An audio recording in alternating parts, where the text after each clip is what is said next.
Welcome to Visual Thinking Talks. I'm Alexandra Oporto, and in these talks, we will explore how visual thinking can be applied into business and organizations. And we will also explore how some other visual thinkers around the world are using visuals in their work. So stick around till the end for our practical top tips. And if you find this learning space valuable, please subscribe.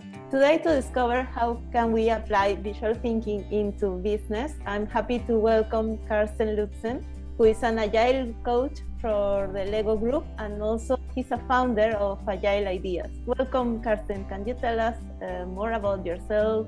Where are you from? Yes, and thank you. So as you said, my name is Carsten Lützen.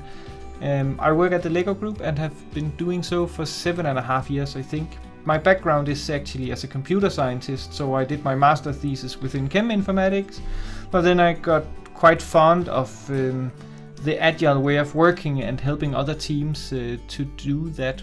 And as part of that, I got introduced to graphical facilitation that then, it kind of spiraled from there into more illustrative ways of working, which my background also shows, right? Yes, I can see it. So you came from the computer area and then you were into this visual world. Yes. So I worked as a developer for some years, and then slowly got into this, how do I optimize teams? I'm also a ICF certified coach, so how can I help teams, people become better, and there some way of illustrating what we are talking about that just helps quite a lot, because some people they are very like thinking, and some people want to see it, so we have something concrete we can point towards. And that's where I think some kind of, whether we call it graphical facilitation or visual thinking or graphical recording, really becomes handy. Awesome. And now that we are talking about visuals and graphic recording and everything related to the word visual, how would you define visual thinking, and how we can apply that into businesses, into organizations? I think there are many answers to this. One of the things, so for me, visual thinking is very much, whether it's a hand drawing thing or it's a mixture of different kind of media, it's just having some kind of visual. So it's not just a mental model, but we have something that we can look at, we can point to, we can maybe even add details to it or remove details, but it helps us align on the message that we're going to convey, or trying to convey at least, and figure out if we actually mean the same. And then like 2 boxes and 4 arrows can often give a lot more clarity than if we are just saying it out loud. Having something to help the mind focus, that for me helps quite a lot. And this, how can we do it more in business, and why is that a good thing? For me, again, this making it easier and faster for us to agree on things, that's the main reason for me. It doesn't need to be artistically perfect. It's okay with a small doodle and 2 stick figures. If it gets the message across, then nice. Yeah, that's something very important, because sometimes people think, especially when they are facilitating, for example, a workshop, they feel that they also think that they need to do perfectly nice drawings. And I don't know, in your experience, how that worked for you? Would you say that as a facilitator, as an agile facilitator, do you always have the time to do nice drawings, or it is good enough to just have something very like quick and fast drawing? I was just going to say, so when I prepare, right, before a session, you have more or less all the time in the world, right, to make nice borders and shading and you name it, right, of nice little details. But when you're in the actual facilitation, I usually just like, if we have a headline, I just create a simple banner or a box or something like that.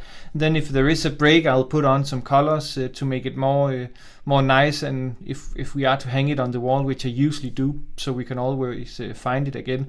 But for me, it's also important. For instance, I do weekly videos, and if you watch these, you'll find a lot of spelling mistakes. In theory, I could go over and redo that video without the spelling mistakes. But for me, it's also important to show you that yes, there will be spelling mistakes. Yes, there will be lines where they weren't supposed, and yes, there will be some perspective clutter and things that doesn't really make sense. But again, it's just this getting a message across to the audience or to the other part. That's what is really important. And then sometimes you might draw something that you really think looks like something, but the audience either doesn't really get it or think it looks like something completely else, or they start to giggle because you unfortunately did something that is not really appropriate. But that happens. Then it's just like, continue. I can see. And what would you suggest that we need to have in mind when we are working with visuals at work?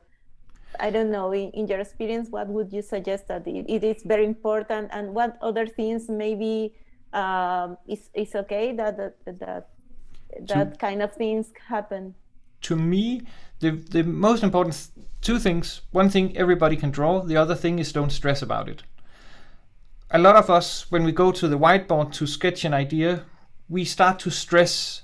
So I really want to draw this. I have this model in my head. I want to get it onto the whiteboard, and then we start to stress, and our lines become squiggly, and our letters are impossible to read because we feel awkward standing up and starting to draw. And it's super important. Just like, relax, take your time. People also need to actually spend time deciphering what you're trying to draw, and it's completely okay if you cannot draw and talk at the same time. Then just take your time, make the drawing, and then explain what you have made, instead of starting to stress about it and make a big drawing and try to talk at the same time and none of it makes sense. Then take your time, draw slowly, make sure that the thing you had in your head is also somewhat what you put on the whiteboard, and then you can start to say, so I made this, and that connects to that, and then this goes there, and then take your time. People are forgiving. It's not like they will, hopefully not at least, steamroll you and just lock you out of the rest of the conversation because you took 2 minutes to draw something that you could actually use for the rest of the conversation. Thanks, Carsten. And I was wondering, how was your experience in using visuals in a business and corporative environment? Because sometimes some people think that if they are using these drawings at work, maybe they are not going to be seen as so formal. But I don't know how that has been for you. So I often put a pride in not being seen as formal. So I've deliberately not made a PowerPoint for years. So everything I do is hand-drawn on my iPad, for instance, or flip charts. And this using visuals, if at one point I was helping a team and we had to map out the process. So when we have an idea all the way into something in the hands of the users, how do we do that? And there was quite a lot of different opinions. So I ended up drawing boxes that look like flip charts and then and arrows between them. Nothing advanced, just like, so if this is an idea and then we had a light bulb, what needs to be true for us to go over here? It was a super simple drawing, but it really helped people to figure out, okay, so these are the actual steps we have. Okay, and then we can have a shortcut here. We make a simple arrow between those things. And that helps like tremendously. And for instance, you also have a flip chart in the background. What I really like about those, when we are presenting, when we are doing some kind of facilitation or some kind of discussion, we can add to the drawing super easily, or we can like cross things out. That's just much harder if we have a PowerPoint or something like that, as a fixed slide set. It's much harder on the go to adapt it to the direction that the conversation is heading. And that's where I really think the illustrations help quite a lot. And I would like to quote somebody from a big international company. He said that he feared that if people would do archaeological digs at their headquarters in 200 years' time, they would find a lot of PowerPoints, and then the archaeologist would come with the conclusion that, oh, this was a PowerPoint factory. And that is kind of like the anti-pattern of what I want to see if people do archaeological digs in 200 years from where I've worked, right? I would really like to see it as a value factory. Because, again, with better illustrations, better conversations, there's also a higher possibility of us delivering better value in the end. Yeah, that's very important, because we really take the time to process all the information that we are sharing between each other. So yeah, I also think that visual thinking is a powerful tool to process information, and sometimes information that may be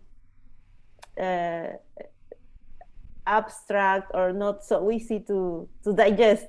You know what I mean? Like sometimes there is a lot of information, but it's not so easy to really understand the whole picture. But when using visuals, it is more easy to cover that. So I don't know, Carsten, if you would like to highlight something else related to the use of visuals in business. One of my pet peeves, I'd not say the pet peeve, but one of my pet peeves is definitely like, just try it out. You don't need a lot of fancy equipment, but if for instance you have a discussion about how do we capture requirements, or how do we do this little feature, then sketch it out with pen and paper. Make a quick drawing. Make a mock-up of a user interface just by simple boxes on a piece of paper. Or if we're talking about how do we capture requirements, then make a drawing with a big funnel, for instance, and then have the requirements coming into the funnel. What happens? What are the figures that works on this piece of machinery? Again, use a metaphor. I often draw like this backlog work, or whatever we call it, as a big machine where we have funnels that goes in, and we have operators that then work on the conveyor belt, and that slowly refines these boxes until it's a finished product at the end. And just a simple metaphor of like a conveyor belt in a big machine can actually help quite a lot. And then start simple, and then from there take it in your own direction.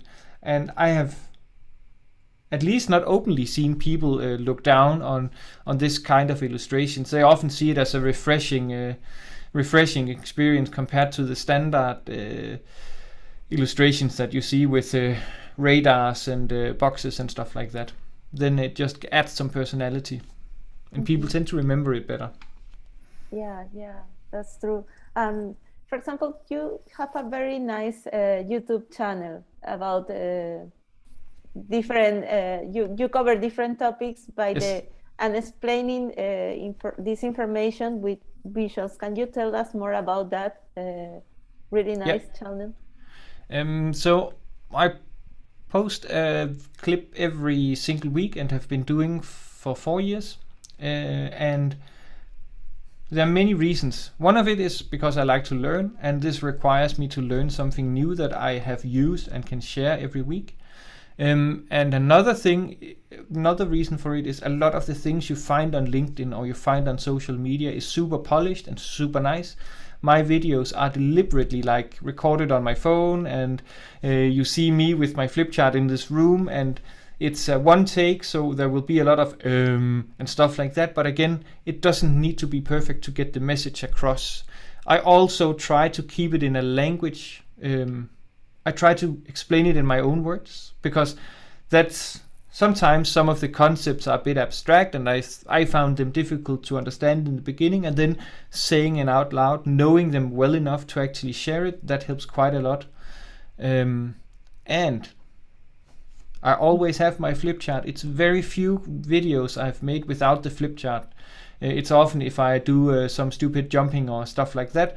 But other than that, I always have my flip chart, again, because some people, they pick up new knowledge better by listening, some people do it better by seeing, and then I hopefully hit somewhere where a majority of the listeners will get some kind of value from it. Yes, yes. You are an agile coach, as we have mentioned at the beginning of this interview.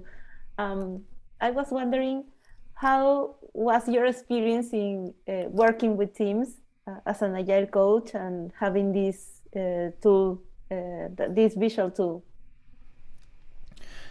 Again, it's very common that we see a lot of PowerPoints and stuff being thrown around. So when I do physical facilitation, it's always flip charts. I, in 99% of the case, do not or design my workshops so people do not need a laptop or a phone or a computer. So it's just something they can do with stickies or whiteboards or flip charts. Again, to break the monotony of everyday desk work. So a lot of like standing, walking around, talking a lot, drawing also, and hopefully people start to embrace that way of working. And I've seen it happening. When I've made flip charts, I put them up in hallways and stuff like that. I also made a big template library of flip charts and put in the hallway so people could just go and borrow flip charts if they want to use it for retrospectives or similar things. That is again just inspiring people to try out new stuff. That's really what it's all about, helping them to find out better ways of doing their job. If that is graphical facilitation or drawing, cool, I'm happy to help. If it's something else, I'm also happy to try it out. Yeah, that's a very, very nice idea, that people can also use your flip charts in their own workshops or facilitation spaces. So yeah, that's really, really cool. Do you also teach them how to draw? Because I was hearing that you were like kind of always like you drawing, but I was having this question if you also teach them how to draw some simple shapes. Maybe. I have taught people previously how to draw, but I'm actually quite fortunate working with people much better at it than me. So we have had several internal sessions with different people showing, because I have my style that appeals to some and other people have other styles. And it's just much easier again if you find somebody, that he actually does some nice stuff or she does some nice stuff, I would like to learn from that person. And then having different styles of illustrations, that helps quite a lot and hopefully inspires more people. And every time you see a new person starting to draw, you're just like, oh, damn, that's nice. Or you will borrow elements, right? So that mouth is super cute, or that banner is nice. I'll definitely going to remember that. Yeah, sounds like a very creative company. Yes. With a lot of creative people there. Well, thank you, Carsten, for all these ideas and recommendations and tips, and I'm sure that people will take that in mind, and so they can use that also for their work, because sometimes I have seen that people really like to draw. They get very like motivated with that, but when they need to use that tool at work, they feel sometimes like shy and yes. That maybe, oh no, maybe not in here, maybe just for my own. But I don't know, what would you say, just to finish, if we start to using more and more visuals, maybe we can have a different approach on how we can do business? So it's a huge step. I remember the first time like finding one of these mobile flip charts and then putting it up in the office and then standing like in the middle of everything and starting to draw. I was hugely uncomfortable, right? Because it was just so different from what was normal at that point in time, right? But then again, I also did it to try to normalize it.